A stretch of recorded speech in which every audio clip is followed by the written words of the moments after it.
What's going on, guys? And today I'll be testing Xcloud.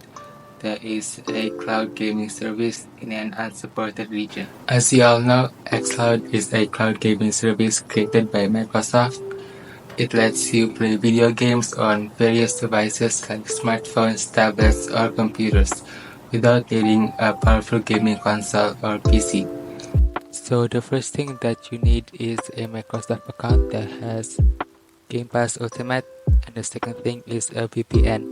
For me, I'm using Urban VPN that you can download from the Chrome extension store, and the region I'm using is Japan.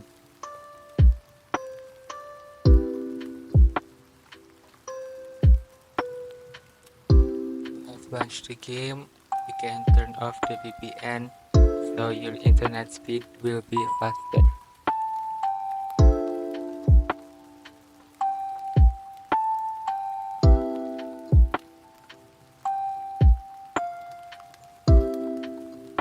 My internet speed is 20 megabytes per second, and as you can see, the input lag is not so bad and it can be quite playable.